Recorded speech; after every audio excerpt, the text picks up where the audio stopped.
Buenos días a todos los oyentes de Radio María.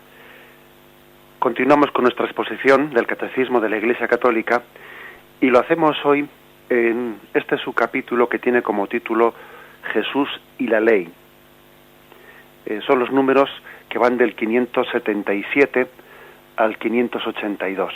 Jesús y la Ley, la relación que Jesús tuvo con la Ley.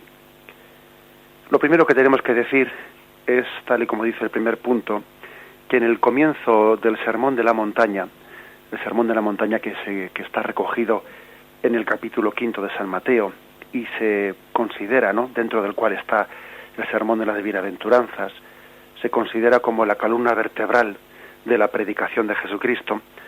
Pues bien, en ese comienzo de ese sermón Jesús hace una advertencia solemne, presentando la ley dada por Dios en el Sinaí como la primera alianza. Es decir, aquí ha habido dos alianzas. La alianza que Dios hizo con Israel en el Sinaí y una nueva alianza, la alianza que Dios va a hacer con el mundo en Jesucristo. La primera alianza tuvo una ley, que fue la ley de Moisés, y la segunda alianza tiene una ley escrita no en piedra, sino en un corazón, que es la de Jesucristo. Dos alianzas y dos leyes. Ahora bien, una no deroga a la otra, y por eso dice así Mateo 5, versículos del 17 al 19. No penséis que he venido a abolir la ley y los profetas. No he venido a abolir, sino a dar cumplimiento. Sí, os lo aseguro, el cielo y la tierra pasarán antes que pase una i o un ápice de la ley sin que todo se haya cumplido. Por tanto, el que quebrante uno de estos mandamientos menores y así lo enseña a los hombres, será el menor en el reino de los cielos. En cambio, el que los observe y los enseñe, será grande en el reino de los cielos. Es decir, antes de hablar de perfeccionamientos, o antes de hablar incluso de las matizaciones que Jesús hizo a la ley del Antiguo Testamento, hay que decir que antes que nada, Jesús se presenta como el perfecto cumplidor de la ley. Dentro de los planes de Dios, el perfecto cumplidor de la ley de Moisés es Jesucristo. Es más, Él es el nuevo Moisés. Él es el que ha tenido el perfecto celo en el cumplimiento de la ley. Él es el que ha podido morir diciendo, todo está cumplido. Mi alimento es hacer la voluntad de mi Padre. La ley de Dios es el alimento de Jesucristo. Entendamos pues en primer lugar esta expresión, que es básica. Jesús es el perfecto cumplidor de la ley de Dios. Es más, Él se convierte en la nueva ley. Dicho esto, que creo que es algo básico y algo fundamental, damos un paso más, y es que a la hora de presentarse ante el pueblo de Israel, a la hora de que seamos conscientes de qué conciencia tenía Jesucristo de ser el Hijo de Dios, pues es importantísimo que nos demos cuenta cuál era su actitud frente a la ley. Ya que la ley era el don supremo de Dios al pueblo de Israel, la ley se identifica con el mismo Dios, hasta el punto de que nadie podría atreverse a tocarla o a reformarla. La actitud de Jesús frente a la ley no se puede entender desde la actitud de alguien que busca libertad e independencia. En absoluto, Jesús no busca libertad e independencia de la ley. Él está perfectamente sometido a la voluntad del Padre. Sino la actitud de Jesús ante la ley hay que entenderla desde la conciencia que Jesús mismo tiene de su autoridad única. Jesús está revestido de la autoridad de Dios. Y si Jesús hace precisiones, interpretaciones, incluso correcciones de la ley del Antiguo Testamento, no es buscando una libertad, una independencia o verse libre para una mayor autonomía de la ley. No, sino está buscando la correcta interpretación que Dios mismo da a esa ley. Veamos su conducta. En primer lugar, es muy importante entender una distinción, que a nosotros, pues que somos muy desconocedores, ¿no?, del mundo del Antiguo Testamento, nos resulta un poco extraña. Pero Jesús distingue claramente entre la ley escrita de Moisés, lo que es la Torá, la ley escrita de Moisés, y las tradiciones orales que los escribas han ido haciendo en torno a los comentarios que han hecho de la ley de Moisés. Esta se llama la halaká. La halaká es la interpretación oral de los escribas, y la Torá. La Torá es la ley escrita por Moisés. A la primera Jesús pues le da mucha mayor importancia porque es la ley, es la palabra de Dios escrita. Sin embargo, a la halaká, pues Jesús le llama tradiciones de los hombres. E incluso Jesús reprocha que dejando el precepto de Dios, a veces el pueblo de Israel se aferra a las tradiciones de los hombres. Esto lo dice Jesús a propósito de las innumerables prescripciones de pureza. Pero además Jesús observa que los fariseos interpretan mal el mandato de Moisés, privándolo de su propio sentido, por medio de una casuística que les permite aplicarlo en el propio beneficio. Por ejemplo, dice Jesús en Marcos 7, 9, 12. «Qué bien violáis el mandato de Dios para conservar vuestra tradición, porque Moisés dijo, honra a tu padre y a tu madre, y el que maldiga a su padre o a su madre morirá». Esto es la Torá, lo que está escrito en la ley. Pero vosotros decís, y esto es la halaká, las tradiciones vuestras, si uno dice a su padre o a su madre, declaro corbán, es decir, ofrenda, todo aquello con que yo pudiera ayudarte, ya no le dejáis hacer nada por su padre o por su madre, anulando así la palabra de Dios por vuestra tradición que os habéis transmitido, y hacéis cosas semejantes a estas. Es decir, la Torá, la ley escrita, era la que decía que había que honrar padre y madre, es la ley de Moisés. Y en la halaká, en esa tradición de los hombres, en esa especie de prescripciones que con el paso de los tiempos los escribas habían ido añadiendo, Jesús pone este caso concreto, habían puesto una tradición en la que cuando alguien daba al templo pues sus bienes, entonces no estaba ya obligado a ayudar a sus padres, porque se los había ofrecido al templo en vez de a sus padres y estaba por lo tanto dispensado de ese mandamiento de honrar padre y madre. Y Jesús reprocha eso. Le dice, la tradición de los hombres la habéis puesto por encima de la ley de Dios. Otro tanto ocurre con las disposiciones en torno al descanso sabático. Jesús no solo toleró que sus discípulos arrancaran espigas en sábado, lo tenéis en Marcos 2, versículos 23 y siguientes, sino que él mismo curó repetidas veces en sábado, haciendo de ello pues un auténtico escándalo.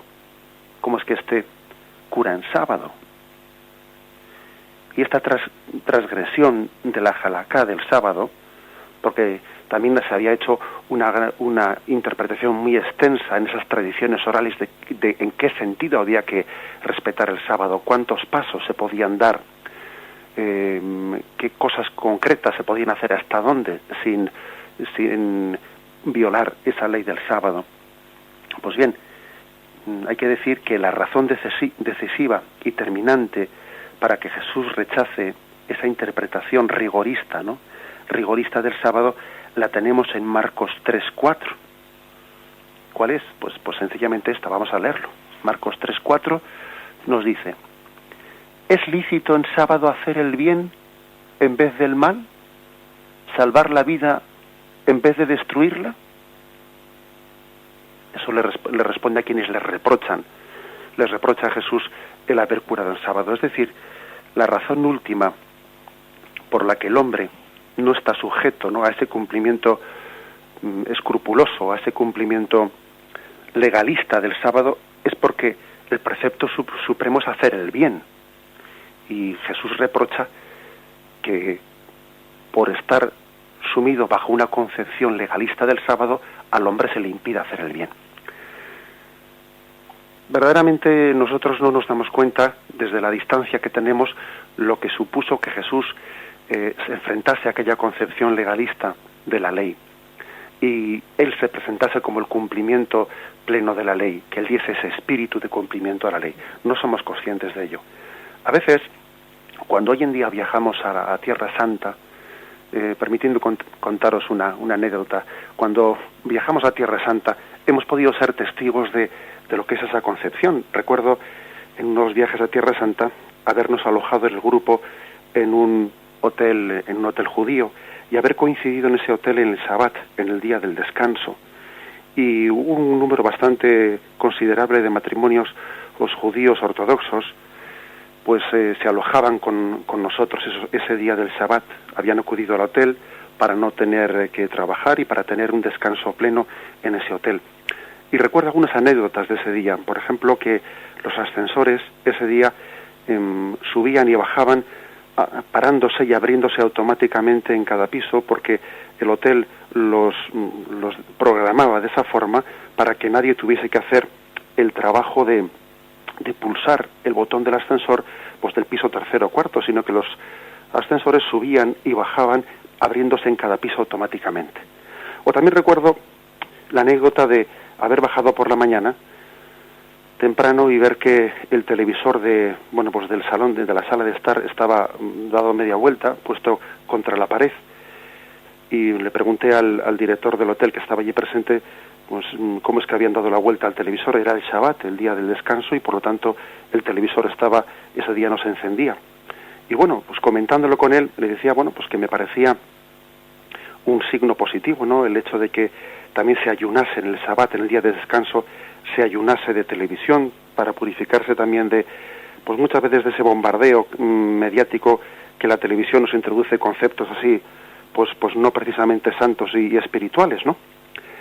Pero recuerdo que él me rectificó y dijo, no es por eso, no es que se quite la televisión por el hecho de que pues tenga contenidos pues más o menos pues negativos. Es que se le da la vuelta a la televisión porque hoy es el día del Shabbat y no se puede hacer el trabajo de pulsar el botón del mando a distancia. Y bueno, pues como os podéis imaginar, me quedé perplejo, ¿no?, de esa interpretación, y enseguida uno recuerda las diatribas y la controversia de Jesús en su tiempo. Cuando Jesús se enfrentó a aquella concepción del descanso en el sábado, cuando a Jesús le reprochaban haber sanado a un enfermo, y entonces Jesús respondía, ¿es lícito en sábado hacer el bien en vez del mal? ¿Salvar una vida en vez de destruirla? Bien, pensemos por lo tanto cómo Jesús, él, consciente también, o sea, siendo plenamente dueño de su conciencia divina, ha sido también enviado por Yahvé, por Dios Padre, para purificarnos de una concepción incorrecta de la ley, para entendernos que la verdadera ley, pues no es la ley escrita en piedra o en tradiciones orales, sino la verdadera ley es el propio Jesucristo, imagen de gracia de Dios para nosotros. Vamos a hablar de ello más despacio. Ahora ponemos un momento de música para hacer una reflexión.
Bien, hay pues una distinción por parte de Jesús entre la ley escrita de Moisés, la Torá, y la tradición oral de los escribas, que es la Halaká.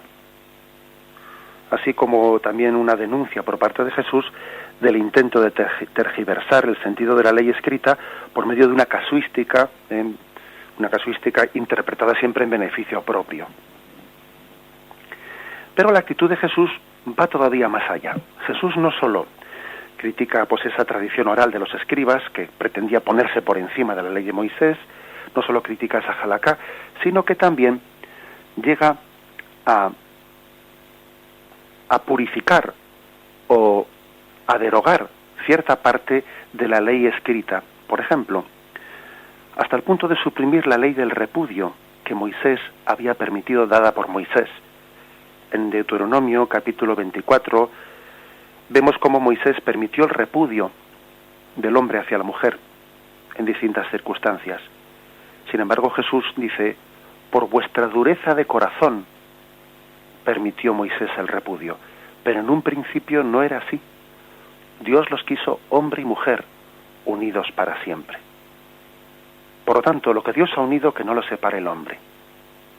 Estas palabras de Jesús están revestidas de autoridad, porque Él está con ello afirmando claramente que la ley de Moisés, por lo menos en ese punto, era una ley transitoria. Transitoria porque estaba, de alguna manera, dispensando pues la ley de la indisolubilidad del matrimonio, parcialmente, por lo menos, por la incapacidad del hombre de poderla cumplir, porque no tenía la gracia de Cristo todavía. Yahvé, pedagogo y misericordioso con su pueblo, es consciente de que a veces los preceptos y la voluntad de Dios son incumplibles sin la gracia de Cristo. Y hasta que Cristo llegó, pues una parte importante de esa gracia, de esa voluntad de Dios, pues era incumplible para el hombre. Y por ello, Moisés había establecido en el plan de Dios de una forma transitoria, pues esa especie de dispensa de la indisolubilidad del matrimonio. Pero Jesús vuelve a la voluntad primera de Dios, porque ahora ya tenemos no solo la ley, sino la gracia de Cristo. Explicaremos esto un poco más despacio, pero tenemos también la gracia de Cristo, y por eso Jesús deroga esa ley del repudio que que Moisés había establecido. ¿Qué reacción pudo tener pues unas palabras llenas de tanta autoridad por parte de Jesús? No nos es difícil de imaginar. Jesús se estaba poniendo por encima de la Torá, se estaba poniendo por encima de Moisés. Jesús estaba interpretando a Moisés. ¿Quién puede interpretar a Moisés, que era el máximo profeta? Bueno, pues verdaderamente solamente Dios mismo. Fijaros hasta qué punto es esto así. Dice, incluso cuando, dice una tradición del Antiguo Testamento, incluso cuando alguien diga, la Torá es de Dios, con la excepción de tal o cual verso, no pronunciado por Dios sino por Moisés en sus propios labios, hay que afirmar de él que ha menospreciado la palabra de Yahvé.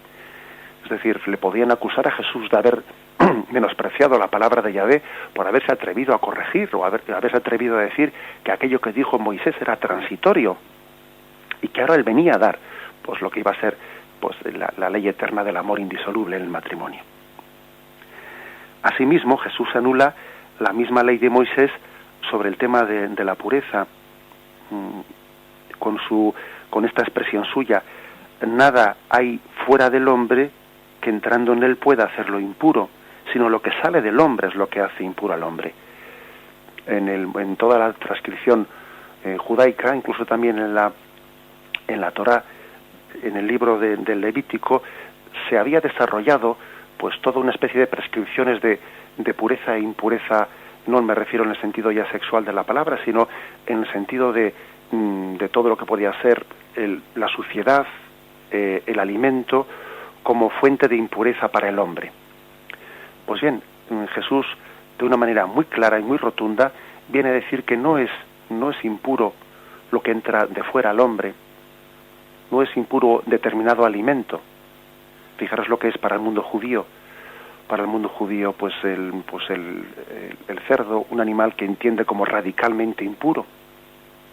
Fijaros lo que es. Hoy mismo incluso todavía en el Israel secularizado, curiosamente, porque existe también un Israel secularizado, un Israel que es muy seguidor de las tradiciones judías, pero no tiene esa fe. Incluso el Israel secularizado, que come cerdo, ¿no?, curiosamente lo hace compatible con ciertos cumplimientos legalistas increíbles. El hecho de que en el Antiguo Testamento se diga de que no toque un animal impuro como el cerdo, que no ponga sus pies sobre la tierra de Israel, eso conlleva que en las granjas de cerdos que existen en Israel, pues a los cerdos no se les permita pisar el suelo, sino que haya unas tarimas encima de las cuales se posan los animales para no incumplir el precepto de que no pise tierra sagrada pues ese animal impuro, ¿no? Incluso la parte del pueblo de Israel que está secularizada y que no tiene esa fe del Antiguo Testamento, pues hace esta especie de podríamos decir de casuísticas, ¿no? O de trampas casuísticas, de decir, bueno, pues hemos comido cerdo, pero el cerdo no ha pisado el suelo de Israel, sino que estuvo puesto encima de una tarima a la granja, curiosamente, ¿no? Bien, es curioso, pero hay que decir que Jesús derogó esos preceptos, derogó el precepto de entender que determinados alimentos podrían hacer impuro al hombre. La interpretación rabínica era que el hombre es lo que come. Recuerdo que recientemente pues una joven judía me decía que el rabino les había predicado esto, el hombre es lo que come. Los alimentos son dan un sentido de pureza e impureza. Bien, también quizás hoy en día en nuestra podríamos decir civilización occidental secularizada, hay también una especie de cuidado muy grande pues de la alimentación, que por supuesto puede ser bien interpretado, pero también podría llegar a ser un tanto obsesivo. Jesús insiste, lo que verdaderamente hace puro o impuro al hombre es lo que sale de su corazón, porque en el corazón anida el bien o el mal. Del corazón es de donde salen verdaderamente el pecado o las entregas virtuosas hacia el prójimo. Ahí es donde anida el encuentro entre Dios y el hombre.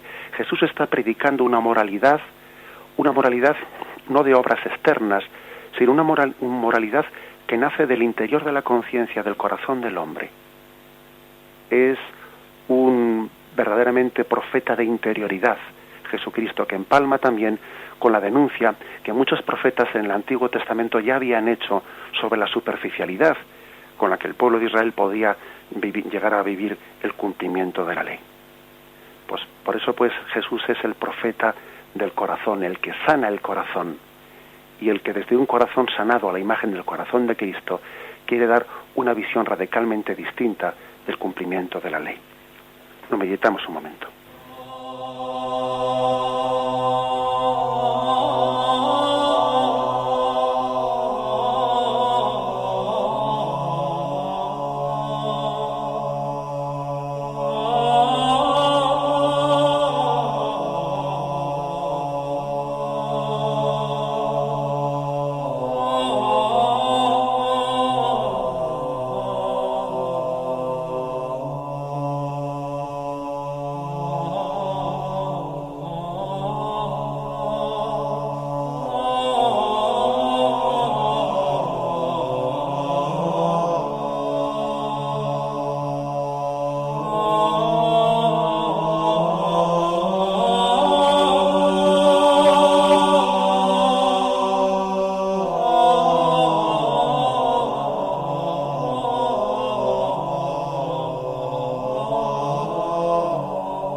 En definitiva, más que la cuestión cuantitativa de cuántas leyes del Antiguo Testamento Jesús derogó o rectificó, más que una cuestión cuantitativa, lo que Jesús revoluciona es el enfoque cualitativo del cumplimiento de la ley. Jesús, en sus múltiples disputas con los fariseos y escribas, critica una especie de legalismo formal, así como su teología del mérito. Vamos a intentar explicar esto. Hay por parte de Jesús un distanciamiento de esa visión de legalismo formal que queda en entredicho sobre todo pues en parábolas como la parábola del buen samaritano, que sabéis que tenéis en el capítulo 10 de San Lucas, en la cual los sacerdotes son tratados como personas que por sus compromisos legales son incapaces de practicar la misericordia y la caridad. Mientras que el samaritano, que era un personaje despreciable en aquel tiempo, no tiene ninguna prescripción legal que le impida ejercerlas. Resulta que aquel levita, etcétera, que pasaban junto allí, tenían una especie de prescripciones legales que les impedían pararse y socorrer a aquel hombre que había sido agredido. Y sin embargo el samaritano era un hombre que, como estaba fuera de ese pueblo elegido, bueno, pues como carecía de esas prescripciones legales, pues él se podía permitir pues el lujo de practicar esa caridad. Sin duda alguna, detrás de esta parábola del buen samaritano hay una denuncia de Jesús de qué os sirven unas prescripciones legales que en vez de ayudaros a practicar la caridad os están impidiendo hacerlo. Es decir, hay una crítica, no es únicamente una cuestión cuantitativa, sino cualitativa de lo que es el espíritu de la ley. Jesús entiende que la ley tiene una letra y un espíritu. La letra de la ley, bueno, pues en cada ley habrá una letra distinta, ¿no? Pero el espíritu que debe de informar toda ley es el amor. Y la letra sin el espíritu mata. También el espíritu necesitará una letra, ¿no?, para expresarse y para concretarse. Pero quizás esta sea un poco la conclusión. Jesús dio un espíritu a la ley, el espíritu del amor. La ley está al servicio del amor al prójimo y el amor a Dios. Es como el alma y el cuerpo. Un cuerpo sin alma está muerto. Por eso una ley sin el amor como fin y como motor está muerta. La ley sin el espíritu está muerta. Esta es quizás la aportación principal de Jesús. Añadamos a esto la crítica que Jesús hace a la teología del mérito de los fariseos. Por ejemplo, en la parábola famosa del hijo pródigo, la imagen de ese hijo mayor es una figura que representa esa teología farisaica del mérito. Él se consideraba con méritos. A mí nunca me has dado un cabrito para comer con mis amigos. Yo tengo más mérito que mi hermano. Aquí he estado yo quieto. Él tiene una incapacidad para comprender la misericordia de Dios. Él piensa que el haber permanecido él en la casa de su padre es sencillamente un mérito suyo, y no le parece que sea una gracia de su padre, un regalo de su padre, el que él pueda estar en casa. No, él lo siente como un mérito. Por eso no entiende cómo el padre puede amar con esa misericordia pues a un hijo que, entre comillas, no ha tenido mérito de estar aguantando como él en casa. Bien, por lo tanto, en la crítica por debajo, ¿no?, en el fondo de esa crítica que Jesús hace a la concepción pues farisaica de la ley, también hay una crítica al concepto de mérito, porque eso verdaderamente lo condiciona todo, lo condiciona. Parece que los fariseos tienen una concepción en la que el que aguanta el yugo de la ley, el que aguanta ese yugo tiene mérito, mientras que Jesús entiende la ley no es un yugo que tú tengas que aguantar, la ley es una gracia de Dios que te libera. Y la ley se vive como un regalo de Dios que por la gracia me es dado cumplir. Fijaros pues que hay dos concepciones bien distintas, ¿no?, y que Jesús viene a purificarla. Jesús, sin eliminar la ley, al menos, ¿no?, en todo lo que son los principios fundamentales del decálogo de la ley de Dios, y recordad cómo cuando se acercó el joven rico preguntándole a Jesús ¿qué tengo que hacer para ir al reino de los cielos, Jesús le dijo, ya sabe los mandamientos, y se los repasó. Y empezó uno por uno a decir, no, pues respeta los bienes, no mates, etcétera, etcétera. Es decir, Jesús le ratificó ante el joven rico, ratificó los mandamientos de Moisés. Los mandamientos de Moisés quedaron plenamente asumidos por Jesucristo. Bien, pero sin eliminar la ley, Jesús busca ante todo la sinceridad en el cumplimiento y coloca en el amor más íntimo a Dios y al hombre el criterio último del comportamiento. De modo que cuando la ley sirva de pretexto para no amar a Dios como un niño o al prójimo como a sí mismo, el cumplimiento de la ley está fuera de lugar. Porque es que la cuestión está en que se puede cumplir la ley y no entregarse ni a Dios ni a los hombres. Ojo, que eso es posible. Es posible que alguien cumpla la letra de la ley, la letra, sin vivir el espíritu. En este sentido hemos de comprender muchos de los mandatos de Jesús, cuando él dice, hasta ahora se os ha dicho, pero Jesús se atreve a decir, pero yo os digo, hasta ahora se os ha dicho, no matarás, pero quien odia a su hermano en su corazón y ya está matándole. Hasta ahora se os ha dicho, no tomes la mujer del prójimo, pero quien desea a la mujer del prójimo ya está pecando con ella. Es decir, a Jesús no le basta una concepción de la ley exteriorista, sino que él quiere vivir el espíritu de la ley. Porque puede ocurrir que el cumplimiento de la letra no vaya acompañado del cumplimiento del espíritu. No vale amar al prójimo y odiando al enemigo. No, Jesús quiere que haya una transformación del corazón. A veces, por desgracia, ¿no? Pues tenemos que decir que nosotros hemos construido una moral en la que uno dice, bueno, y esto es pecado. Y esto es pecado, ¿no? Y uno dice, qué mal, por qué mal camino vamos cuando hacemos ese tipo de preguntas, ¿no? Cuando uno va a un sacerdote y la pregunta es, tal es pecado, hombre, también quiero entender que también esa pregunta se puede hacer bien, y es una pregunta legítima para entender, pues, dónde está el bien y el mal.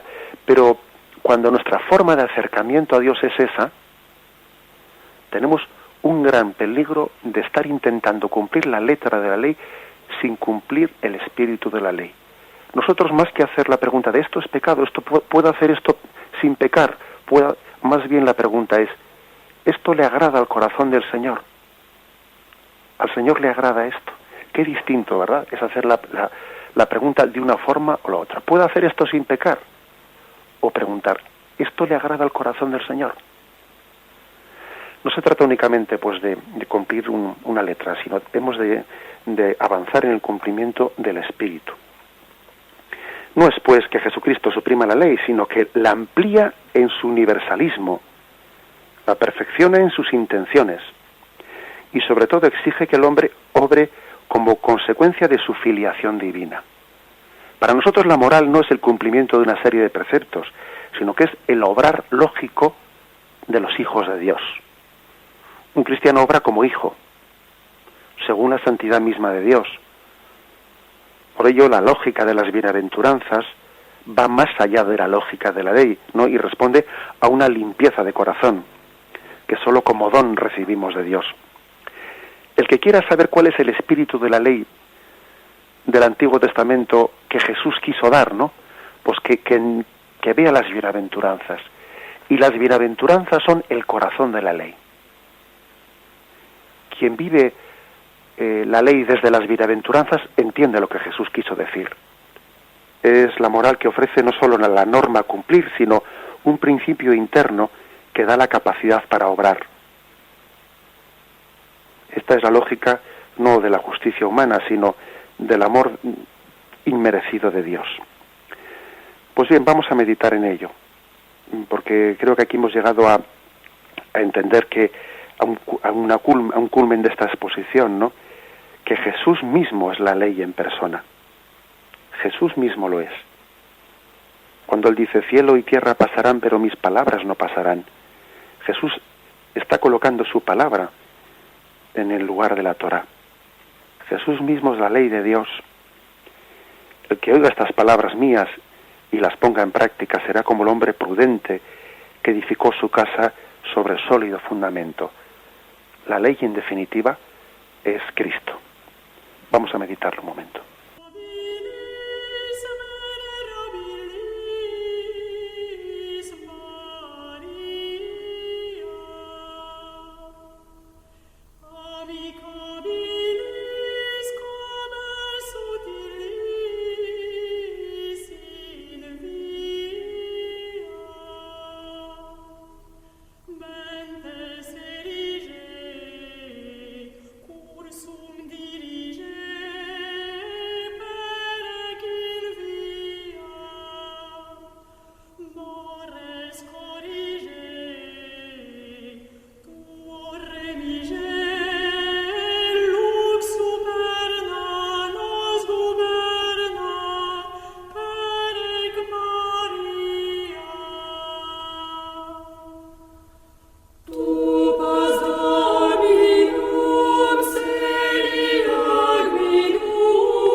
La relación entre Jesús y la ley, pues para entenderla profundamente, quizás deba de ser completada por lo que podemos también desprender de los escritos de San Pablo. San Pablo, en sus cartas, desarrolla mucho pues la concepción cristiana de la ley.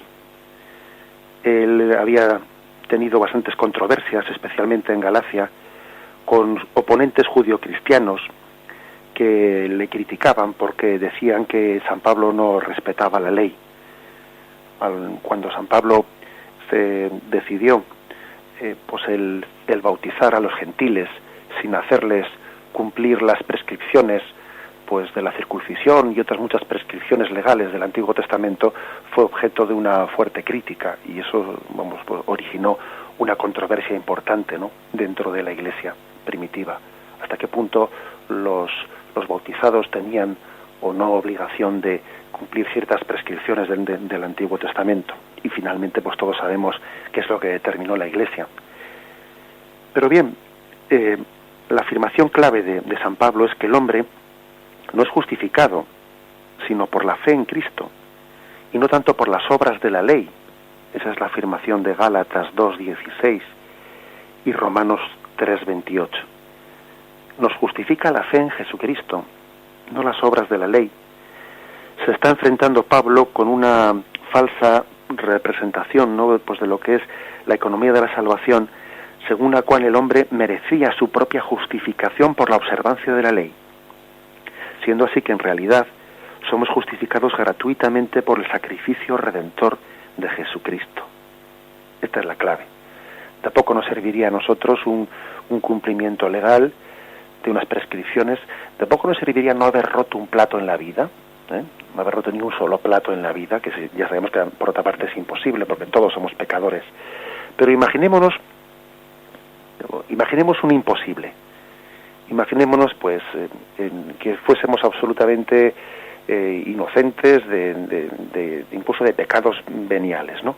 Hay que decir que la salvación eterna, el don del cielo, es algo totalmente desproporcionado con nuestros supuestos méritos. Es un puro regalo gratuito del sacrificio redentor de Jesucristo, puesto que todos hemos nacido en pecado. Y además es algo desproporcionado con nuestras obras buenas o malas. Hay que afirmar, por lo tanto, que San Pablo remarca que la ley, como siendo un privilegio de Israel, es impotente para salvar al hombre carnal. Que el hombre carnal está vendido al poder del pecado. Que incluso, dice San Pablo, en realidad la ley no hace sino dar conocimiento del bien y del mal, con lo cual todavía hace que tengamos más culpa, porque claro, la ley nos hace conscientes de que estamos pecando. Y entonces uno no puede sustraerse y no puede justificar, es que no lo sabía, no puede justificar la ignorancia. Y dice Pablo, en este sentido, la ley es una maldición. Es una maldición porque, todavía no podría ni justificarme, en el sentido de que nos hace más conscientes del mal. Pues bien, esa ley en cuanto a maldición, porque es una especie de... La ley en el Antiguo Testamento remarcaba la incapacidad que tenía el hombre, ¿no?, de cumplir los preceptos de Dios. Era maldición en el sentido de que nos dejaba convictos y condenados. Porque claro, dejaba nuestras malas obras a la luz. Esto es lo que tenías que haber hecho, y la ley deja a las claras que no lo has cumplido. Luego, ante Dios, pues eres un maldito, ¿no? Eso es lo que dice Pablo. La ley en sí sola es maldición. Y Cristo es la gracia, que ha tomado sobre sí esa maldición para liberarnos. Una vez que ha venido el Salvador, el pueblo de Dios ya no está sometido a esa ley que era un pedagogo, sino que ha sido liberado también de la tutela de la ley. Esta es la forma de hablar de Pablo, que es una forma provocativa. Cristo quita la contradicción interior que hacía de la ley una pequeña tortura, porque era un decirte lo que tienes que hacer y no darte la gracia para poder cumplirlo. Es como si a alguien le dicen, tienes que saltar esa valla, pero no me dan la pértiga para poder saltarla. Bien, Cristo supera esa contradicción interior porque complementa la ley con la gracia. Es más, es que convierte la ley en una gracia. Es una gracia de Dios poder cumplirla. Es una gracia de Dios que Dios nos ilumine, nos muestre el camino y nos abra el camino para poder vivir eso. Subsiste, sí, el ideal de la moral de los mandamientos, pero está transfigurado por la presencia de Cristo que lo realizó en su vida. Más aún, podemos llegar a decir que el Espíritu de Dios graba en nuestros corazones la ley, cuando derrama en ellos la caridad. La ley ya no está escrita en unas tablas, la ley está escrita en nuestro corazón. Su puesta en práctica es el fruto normal del Espíritu. El Espíritu nos ilumina, nos susurra para que pongamos en práctica esa ley que está escrita en nuestro corazón, al mismo tiempo también que está predicada por la Iglesia y está recordada por Jesús en sus santos evangelios, especialmente, ¿no?, en ese sermón de la montaña. Bien, llegamos aquí al culmen de esta exposición. Os invito a todos los que queráis a participar con vuestras preguntas o dudas o sugerencias llamando al teléfono 917 107 700, 917 107 700. Vamos a poner un poco de música y esperamos vuestras llamadas.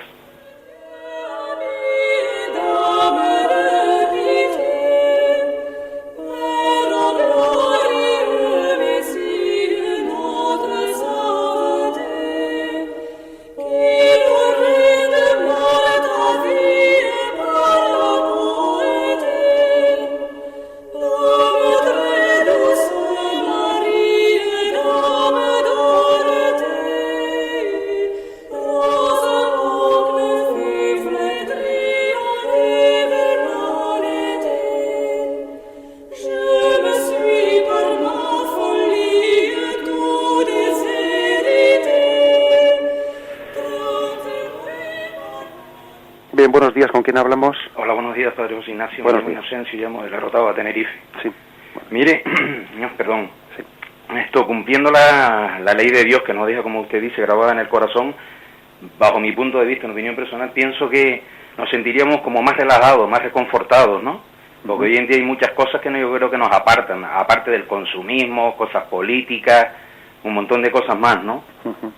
¿Me deja un segundo para escucharle por la radio? Bien, explícame un poquito más lo que me ha sugerido, que no te he entendido bien. A ver, que lo que usted va diciendo sobre la ley de Dios, ¿no? Sí.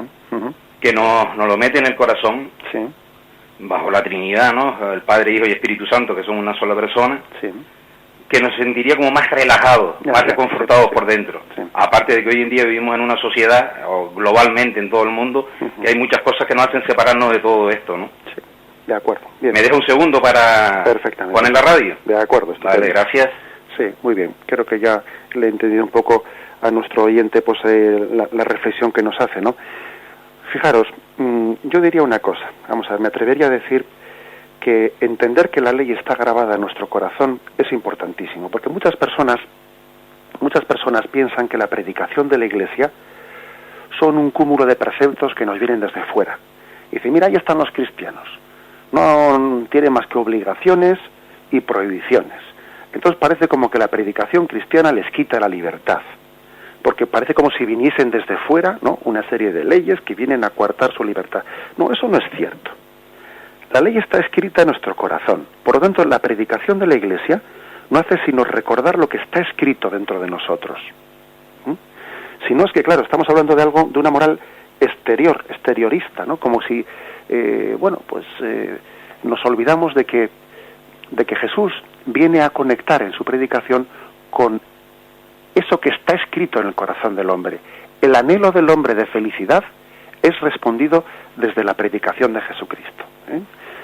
Por lo tanto, sí, es cierto, hay que recordarle al hombre desde fuera las cosas, porque aunque las tengamos escritas en el corazón, también sabemos que esta vida es lo suficientemente asfixiante para que a uno le absorba y tenga como muda la voz de la conciencia.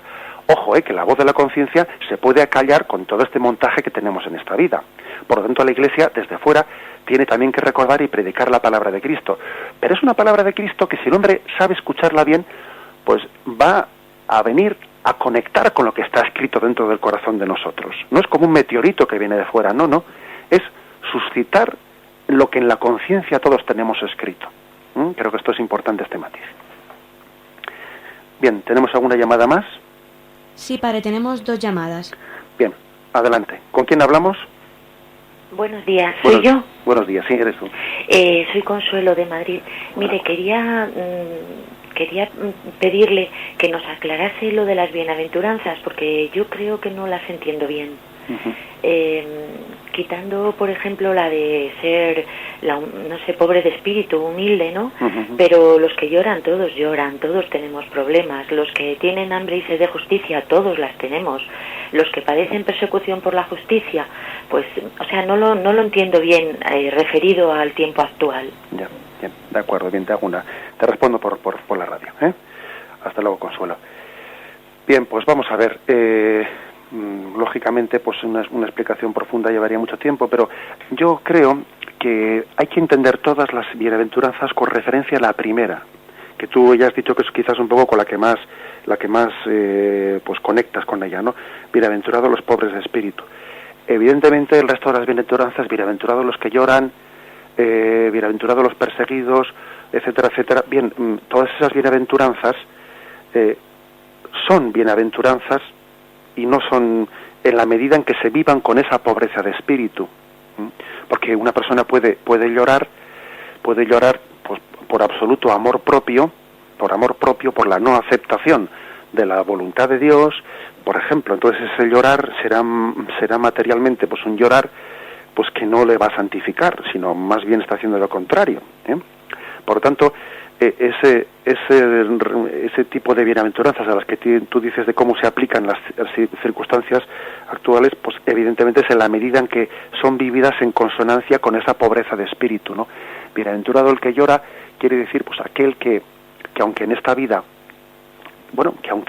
¿no? Pues está sintiendo desgarros y está cargando con cruces, sin embargo es capaz de, desde la pobreza de espíritu, de ponerlas en manos de Dios, ¿no? Y eso le da pues una capacidad muy grande de santificación, de abandono en las manos del Padre. Esas lágrimas no son lágrimas de rabia o de rencor o de amor propio, sino que en la medida en que esas cruces que tiene las ha puesto en Dios, con una pobreza de espíritu, le santifican. ¿Me explico? Por lo tanto, es la primera bienaventuranza la que tiene que dar informar, dar espíritu al resto de esas bienaventuranzas. Los perseguidos por causa de la justicia, pues por ejemplo, porque uno puede ser perseguido por la justicia pues de una manera totalmente justificada, porque resulta que está bien, pero se refiere a que es perseguido por vivir ese espíritu de Cristo. Todas esas bienaventuranzas hay que vivirlas desde la primera. Bien, el siguiente oyente, ¿con quién hablamos? Es conmigo. Buenos días, padre. Muy buenos días. Quería saber, que me aclarase, por favor, una duda que tengo que me está, digamos, un poco así como atormentando, ¿no? Uh-huh. Es que no sé si las personas que no están confirmadas se salvan. Bien, de acuerdo, le respondo por la radio. Mire usted, la confirmación, la Iglesia, aunque es un sacramento pues muy recomendado por la Iglesia y que da la plenitud del don del Espíritu Santo, la Iglesia nos dice claramente en su doctrina que no es un sacramento indispensable para la salvación. Por lo tanto, no hay el mismo grado de necesidad de la Eucaristía y del bautismo que el de la confirmación. También lo mismo puede decirse del sacramento de la unción de los enfermos. Pues aunque es muy recomendable, etcétera, pues no es un sacramento pues indispensable para la salvación. Con lo cual hay que decir que los 7 sacramentos no tienen todos el mismo grado de necesidad en orden de la salvación, y sin duda alguna pues los sacramentos que tienen mayor orden de necesidad pues son el bautismo y la Eucaristía, aunque evidentemente también sabemos que también la salvación y el don de Dios puede tener conductos extrasacramentales, pero digamos que dentro del conducto sacramental los sacramentos más importantes para la salvación son el bautismo y la Eucaristía, y en concreto la confirmación que usted pregunta pues no es un sacramento indispensable en el orden de la salvación, aunque ciertamente es muy importante. Bien, ¿tenemos alguna pregunta más? ¿Con quién hablamos? Hola, ¿soy yo? Buenos días, sí, buenos días. Buenos días, padre. Mire, yo quería preguntarle, pues yo llevo separada pues 10 años. Uh-huh. Y bueno, yo pertenezco aquí a una iglesia, llevo 13 años con catequesis, mi vida pues la he entregado completamente al Señor. Uh-huh. Tuve un encuentro personal con Él y Él llena mi vida por completo. Yo jamás he pensado en rehacer mi vida, en anular mi matrimonio, padre. Uh-huh. Entonces, pues, inclusive, pues, en mi misma parroquia me dicen que por qué, que soy joven, que tal y que cual, pero es que yo pienso, no sé, a veces me dicen que es que yo quiero, con todo respeto, ser más papista que el Papa, pues que yo tengo 3 hijos, he tenido un matrimonio, para mí ha sido maravilloso, y aunque mi marido, porque ante Dios todavía lo es, haya reanudado su vida, yo pienso que eso que yo eso se lo entrego pues con mucha satisfacción al Señor, y que yo hasta que me muera pues seguiré siendo la mujer pues teniendo a mi marido. Uh-huh. Y yo creo que esto no es una reverdía cuando yo digo que a mí no me vale un papel firmado, porque me vale más el amor a Cristo y la conciencia de saber que lo estoy haciendo bien. Por otro lado, padre, también tenía una pregunta que muchas veces me asaltan. Yo cuido, voy de vez en cuando a hacer algo por servir un poco a los demás, pero a veces voy muy a gusto, ni me doy cuenta que lo hago, padre. Pues voy a gusto, voy contenta, voy feliz. Y otras veces, sin embargo, con personas difíciles, personas que no son tan gratas de visitar, pues le digo, Señor, tú sabes que yo esto no, que lo hago por ti, que soy consciente de que para mí supone un sacrificio. Uh-huh. ¿Eso puede agradar a Dios, padre? Nada más. Muy bien, le respondo por la radio. Bueno, en primer lugar le felicito por el testimonio que usted ha dado, ¿no? De vivir esa separación en fidelidad. porque es que ciertamente muchas personas se olvidan de que en una situación de separación de un matrimonio no termina la fidelidad. La separación pues puede ser un recurso pues a veces inevitable cuando la convivencia es imposible, pero no por ello uno deja de tener pues el compromiso de fidelidad, ¿no? Y me parece que usted ahí da un testimonio permitiendo que Cristo llene su corazón, y claro, todo el mundo necesita tener el corazón lleno, y usted ha permitido que Cristo llene plenamente su corazón. Eso que algunas personas le dicen en su parroquia de que no sea usted más papista que el Papa, pues me parece tremendo. Me parece que es tremendo pues que en algunas parroquias pueden asistir personas tan ignorantes y tan que no comprendan lo que es el mensaje de Cristo, ¿no? Y que Cristo pueda llenar su vida. La verdad es que si a usted le dicen que es usted más papista que el Papa, yo creo que usted bien podría decirles que por favor que sean ellos un poquito más, o sea, que conozcan un poco más el mensaje de la Iglesia Católica, que lo desconocen y quizás están más influenciados por medios de comunicación. Y con respecto a eso que me dice usted de su apostolado, y que a veces pues no le resulta le resulta costoso vencerse interiormente hacia algunas personas que no le resultan tan atrayentes, le diría que bendito sea Dios que a veces pues usted tenga que ejercer esa caridad de Cristo no desde su sensibilidad personal, que igual la sensibilidad personal no le atraería, ¿no? Sino que lo haga desde el amor a Cristo. En una ocasión, pues viendo un periodista cómo la Madre Teresa de Calcuta se acercaba a un leproso y le limpiaba, pues el periodista le dijo a la Madre Teresa: eso yo no lo haría ni por todo el dinero del mundo. A lo que la Madre Teresa le respondió: yo tampoco. Por todo el dinero del mundo tampoco lo haría. Lo hago únicamente por el amor de Jesucristo. Pues bien, vamos a despedirnos ya, que nos hemos pasado del tiempo. Alabado sea Jesucristo.